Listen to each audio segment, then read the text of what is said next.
with the last question that I'll be able to ask. And the question was, has the coverage of the Asian American community improved since 1992?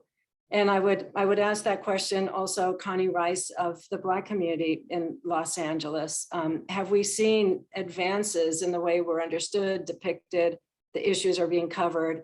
And the blend is with the question of, if media is going to turn its attention again to the anniversary of the LA uprising, what would you encourage them to avoid, so that the narrative actually becomes more nuanced and is shaped by the kind of conversation that we just had? Let me start with Connie Rice.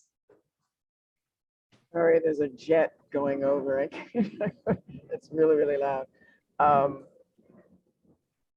I think that things have improved. I was impressed by in the wake of the Black Lives Matter, George Floyd protests, where 20 million Americans took to the streets to protest, not just an atrocious murder by police officer, but also a criminal justice system that has racked up, has really earned the title, the new Jim Crow. I mean, we've done mass incarceration.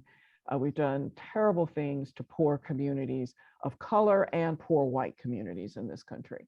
And I think that lens is often the systemic and structural and policy ways that we crush these communities just isn't portrayed. The dots are not connected. The picture isn't painted in enough detail. And our connection, those of us who don't live in poverty, our connection and how we benefit from their impoverishment, our connection to their deprivation is never covered.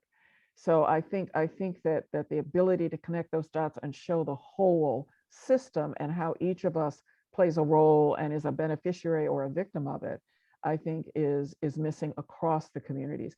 I do think that the coverage, especially with the Black Lives Matter protests, and we had the national reckoning on race for about 5 minutes, and media started. And media started. No, it's over now. We're going back to Blue Lives Matter, right? But no, I'm just kidding. But in the wake of that, I saw dominant media taking an introspective look at the mistakes they had made in covering the Asian Pacific American communities and covering the African American communities, because there are multiple communities in each of these subworlds.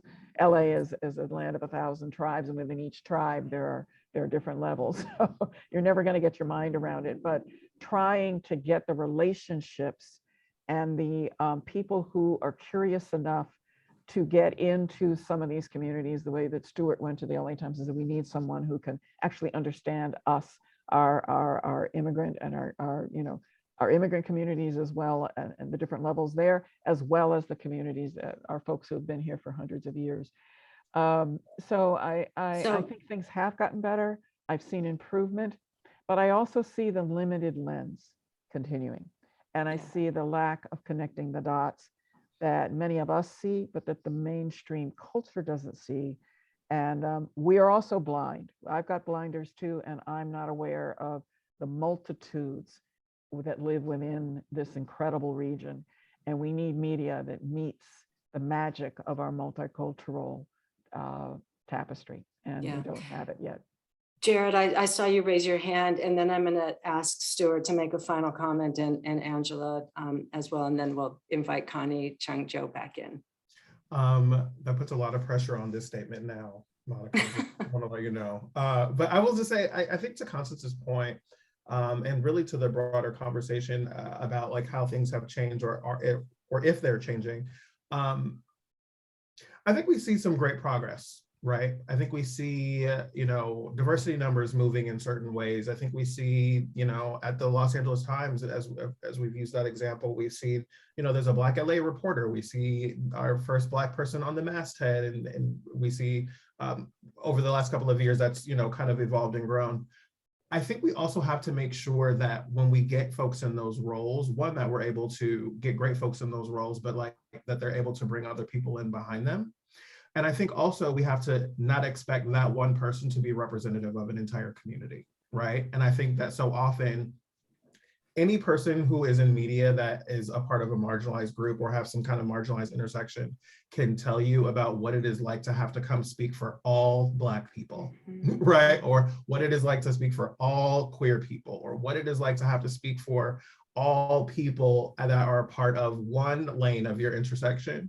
And I think that the more we can start seeing ourselves in all of these different kinds of roles, the more often we'll get the nuance that is necessary to cover a story like this in a way that is equitable and honest and of value to all of the communities, as opposed to just being of value to the bottom line.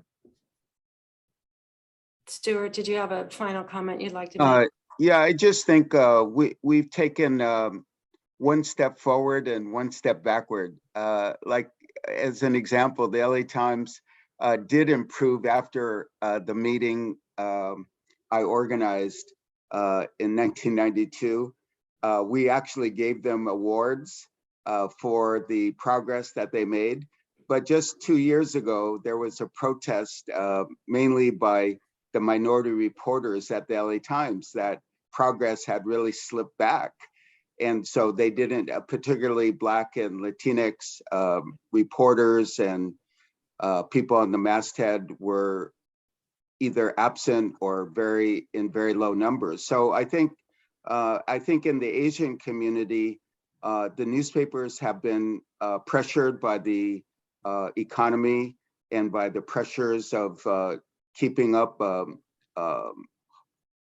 newspaper. And so the newspapers have fallen into trying to appeal to their slice of the pie, their division. So I don't think you get the broad coverage that at one time you had, where reporters actually tried to figure out what was happening in other communities other than their own. So I think it is a tense time. I think that the lesson I've learned is that people like us, people in the audience tonight, have to be vigilant. They have to speak up, because if you don't speak up, people will not listen. The business imperatives will just take people down a certain channel, and it'll be hard to pick up. So you have to be vigilant. You have to speak up. You have to protest. You have to rally. Otherwise, we could be lost. Angela? Yeah, I think we have to appreciate the complexity of the life that we're all living today. It's become far, far more complex. And beyond that, at least in the API community, we have in-language media or media sources that are not going to be English, and they reflect, I think, different values than what we see in Western society. At least I'm speaking in terms of the Asian and Asian media. And so for me, I find it fascinating right now, the posture that we're in relationship to what's happening here locally and what's happening internationally, and that includes at our southern border. So I feel like the complexity invites new generations of journalists or people who are thinking about where we're heading as a people to interrogate the story more deeply, look for what are the sources beyond what's being provided in the story that you're seeing. Look for some creativity too. This is what I would really appreciate. As we're talking, I'm thinking about, geez, there's so many things around intergenerational pieces that could be generated. There are so many things about customs and traditions that we could learn in the case of Koreans beyond BTS and K-pop and Korean dramas. So I really, really would hope that people not be afraid of the complexity of the times in which we live. Well, I want to thank all of you, Angela O, Connie Rice, Stuart Kuo, and Jarrett Hill. It has been fascinating.